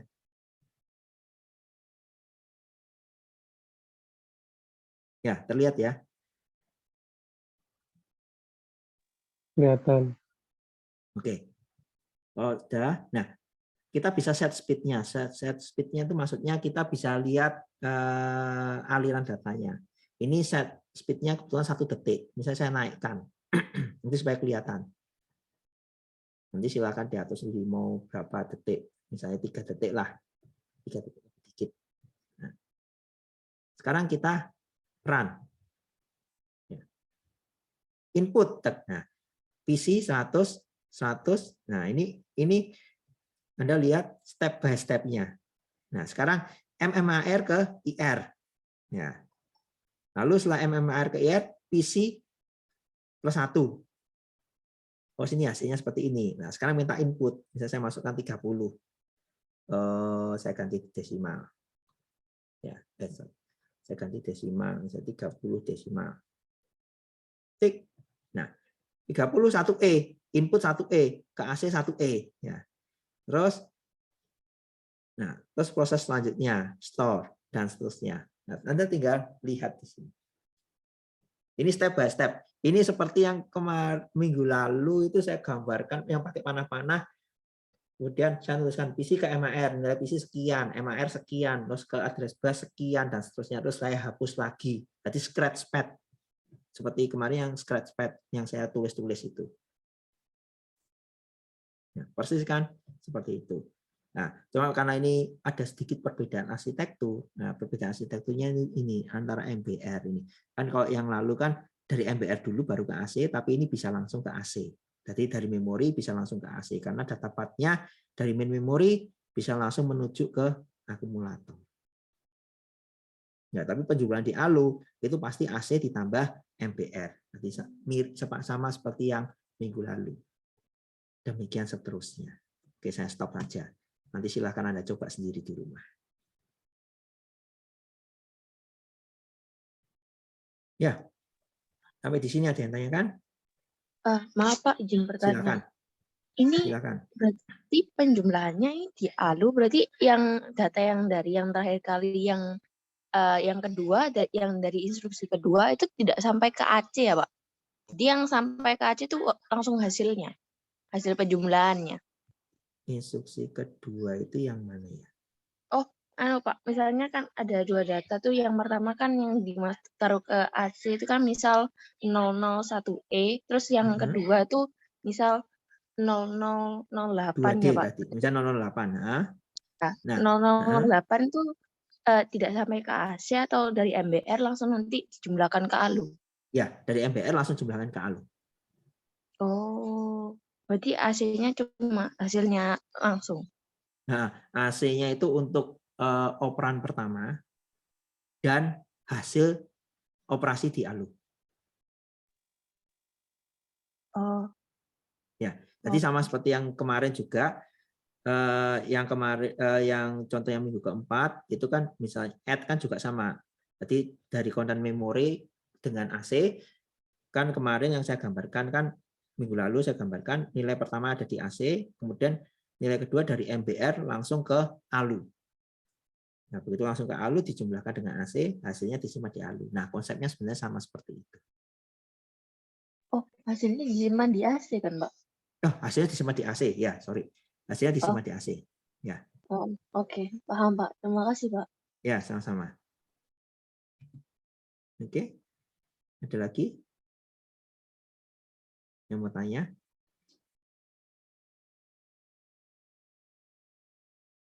Ya. Oke, kalau nggak ada yang tanya, nah sekarang tugasnya.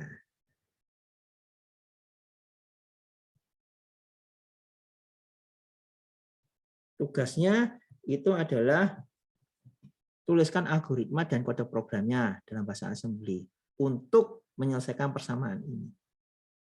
Jadi kalau misalnya nilai A itu kurang dari B, maka persamaan yang dikerjakan itu adalah Y sama dengan A plus B. Tapi kalau nilai A itu lebih besar atau sama dengan B, maka yang dikerjakan adalah A dikurangi B. Nah, kalau ada jika, ini berarti Anda pasti pakai skip count. Jadi di sini Anda menggunakan skip count. Nah, untuk paham skip count, seperti tadi Anda harus baca dulu halaman 165, ditambah ini. Halaman 77, 179. Nah, waktu Anda tuliskan algoritmanya, sebaiknya Anda buat seperti ini. Berarti input Y, itu aliran datanya seperti apa? Seperti yang saya contohkan ini. Anda tuliskan gini. Tujuannya apa? Supaya Anda paham aliran datanya. Programmer assembly itu tugasnya itu merancang aliran data. Lain halnya kalau programmer misalnya Python, C# itu lain. Ya, kalau programmer Python, C# itu merancang proses. Karena apa? Tiap proses itu sudah punya fungsi sendiri-sendiri. Sudah ada library-nya sendiri-sendiri. Jadi merancang prosesnya. Tapi kalau program assembly, dia harus merancang aliran datanya. Itu perbedaan konsep itu. Karena kalau kita bicara tentang bahasa yang low abstraction, itu kita harus merancang proses. Kita harus merancang aliran data. Kalau high abstraction, kita merancang proses. Gitu. Berarti perbedaan konsepnya di situ. Antara high abstraction programming language dengan low abstraction programming language. Low abstraction karena dekat dengan prosesor, berarti Anda harus memberitahu. Dengan kata lain, yang saya tuliskan di sini, yang saya tuliskan di sisi ini, ya, itu adalah pemberitahuan ke prosesor. Jadi seolah-olah itu Anda memberitahu prosesor, prosesor, nanti kerjakan ya. Yang pertama input register ke AC. Nah, setelah input register ke AC, kerjakan lagi. Dari AC disimpan ke memori, lokasinya variabel Y. Nah, setelah itu kerjakan lagi input register ke AC. Lalu dari AC ke memori tempat variabelnya Z, ya. Lalu dan seterusnya. Itu seolah-olah tuh Anda memberitahu prosesornya, kerjakan ini, ini. Nah, itu sebabnya saya kan di awal-awal pernah bilang prosesor itu sebenarnya tidak tahu apa-apa. Prosesor itu bodoh, yang pintar itu programmernya. Ya. Yang pintar itu ya Anda, bukan prosesornya, bukan komputernya. Ya. Itu sebabnya saya bilang seperti itu. Karena melalui ini, yang baris ini, itu Anda sebenarnya melakukan pemberitahuan ke prosesor. Prosesor harus mengerjakan seperti ini. Nah, waktu mengerjakan tugas ini, sebaiknya Anda tuliskan seperti itu. Tujuannya apa? Supaya nanti kalau misalnya Anda belajar ulang, Anda paham konsep dari Low Abstraction Programming Language, khususnya dalam bahasa assembly ini. Nah, itu. Terus nanti waktu setelah assembling, waktu menjalankan program Anda nanti pakai breakpoint saja seperti yang tadi saya contohkan. Nah, tiap selesai breakpoint Anda screenshot, tik, tik, tik. Nah, lalu masing-masing screenshot itu berikan komentar. Kelihatannya ribet tugasnya, tapi tujuannya apa? Itu untuk dokumentasi Anda, supaya waktu Anda belajar ulang, Anda paham. Karena setelah ini misalnya nanti Anda belajar ulang, Anda bisa lupa apa yang Anda kerjakan. Tapi kalau dokumentasi Anda bagus, Anda akan dengan mudah kerjakan itu. Gitu ya. Boleh tulis tangan, boleh ketik, terserah. Anda nyamannya bagaimana, silahkan. Oke, ada yang tanyakan? Oh, maaf Pak, yang dokumentasi itu maksudnya gimana ya Pak? Dokumentasi itu artinya ya ini, Anda tuliskan algoritmanya. Jadi seperti ini, Anda buat algoritmanya, lalu kode programnya. Sebelum Anda sampai kode programnya, Anda buat ini, aliran datanya seperti ini. Ya. Setelah itu Anda buat kode programnya. Kode programnya itu yang tadi yang saya tuliskan dalam bahasa assembly tadi. Ya. Dan semuanya itu didokumentasikan. Anda tuh kayak buat laporan gitu loh. Buat laporan tugas. Oh, oke Pak. Terima kasih Pak. Ya, sama-sama. Berarti kelihatan banyak nih laporannya karena Anda harus screenshot satu persatu. Tapi itu untuk dokumentasi Anda selanjutnya. Jadi selain itu untuk tugasnya dikumpulkan juga untuk pegangan Anda dalam belajar supaya Anda paham. Oke? Ada lagi mau tanya?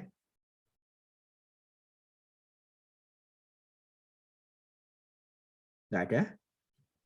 Jelas ya? Ya. Izin bertanya lagi Pak. Jadi Silakan. yang nanti yang tadi Bapak yang buka kodenya itu perlu didokumentasi nggak Pak yang dari simulatornya itu Pak?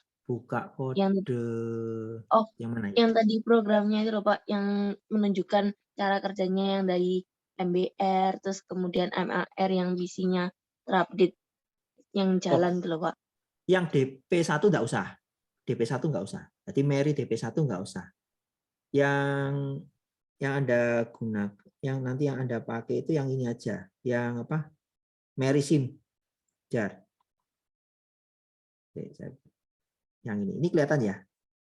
Kelihatannya? Nah, Kelihatan, yang ini Pak. saja. Yang ini, Mary Simulator. Jadi ini ini kan tadi kan ada breakpoint kan? Waktu klik breakpoint, misalnya run breakpoint gitu.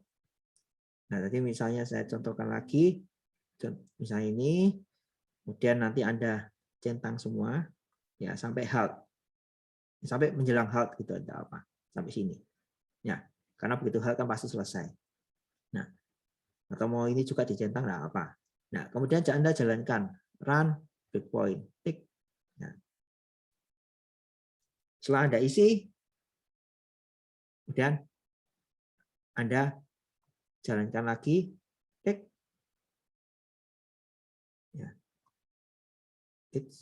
Oh, sorry, lupa enter. Nah, Anda screenshot hasilnya. Ya. Oh, oke. Terima kasih, Pak. Itu ya. Ya, sama-sama. Tapi jangan lupa ya, ini kebetulan saya tadi lupa ganti. Ini masih pakai ASCII. ASCII 33 itu angka 3 soalnya. Jadi ASCII 33 hexa itu angka 3. Lihat kode asli pasti angka 3. Nah, saya lupa ganti. Ya nanti silahkan diganti. Oke, ada lagi yang tanya? Sudah jelas ya untuk tugasnya? Ada pertanyaan. Ya silakan. buat laporannya itu cukup kayak screenshotannya aja atau perlu ada kayak latar belakang terus Nggak usah. pendahuluan gitu itu? Latar belakang pendahuluan nggak usah, wis. Langsung. Jadi paling tidak tuliskan ini deskripsi tugasnya. Jadi deskripsi tugasnya ini dituliskan di awal. Ya, Anda mau screenshot dari sini, mau tulis ulang juga boleh. Jadi ini gampang aja lah. Jadi di screenshot ya boleh, mau tulis ulang juga boleh. Lalu Anda tuliskan algoritmanya dulu. Setelah tuliskan algoritmanya, Anda tuliskan aliran datanya ini. Ya. Setelah itu tuliskan kode programnya. Terus penjelasan singkat. Tadi di kode programnya kan tadi saya berikan, misalnya, oh yang ini input Y, yang ini input Z, yang ini Y sama dengan Y plus Z. Nah, berikan penjelasan itu. Lalu waktu di screenshot, kan ada screenshot pertama Anda ambil, taruh di laporan, Anda berikan penjelasan singkat. 1-2 kalimat saja per screenshot. Gitu. Sudah, gitu aja. Gimana?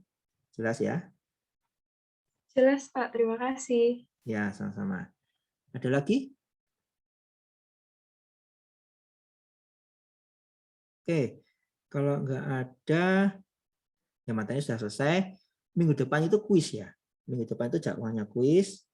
Nah, kuisnya itu, saya lupa. Kuisnya itu nanti dijadikan satu KP. Jadi di waktu yang sama. Jadi semua KP itu dilaksanakan sama. Kalau nggak salah Jumat malam. Jumat malam jam berapa ya? Jam 7 malam kalau nggak salah. Nanti pengumuman detailnya akan saya umumkan. Jumat malam bisa semua kan? Bisa. Bisa, Pak. Bisa kan? 7 malam. Jumat malam. Jadi Bisa. pelaksanaan kuisnya semua KP bersamaan. Ya. Kalau detailnya nanti saya umumkan di grup aja. Ya, detailnya saya umumkan di grup. Cuma kemarin pembicaraan semua tim dari tim dosen itu bilangnya Jumat malam. Cuma masing-masing masih tanya ke KP-nya masing-masing sih. Jadi info terakhir belum masuk. Jadi ada beberapa yang belum tanya ke KP-nya. Jadi masih nunggu. Cuma lancar-lancarnya itu Jumat malam. Sekitar jam 7 malam lebih. Ini dalam satu waktu. Jadi ngerjakannya online. Itu ada apa? Multiple choice sama IC. Soalnya seperti itu. Nah, intinya apa yang sudah Anda pelajari sampai minggu keempat itu merupakan bahan kuisnya. Oke. Ada yang tanyakan untuk kuis? Ya, jelas ya. Ya, nanti detail waktunya akan saya umumkan lewat grup. Oke, kalau nggak ada lagi yang ditanyakan, berarti hari ini sudah selesai materinya. Siapkan diri untuk kuis dan juga untuk mengerjakan tugasnya itu. Oke, saya rasa itu saja. Selamat pagi, sampai ketemu minggu depan. Terima kasih, Pak. Terima kasih, Pak. Terima kasih, Pak.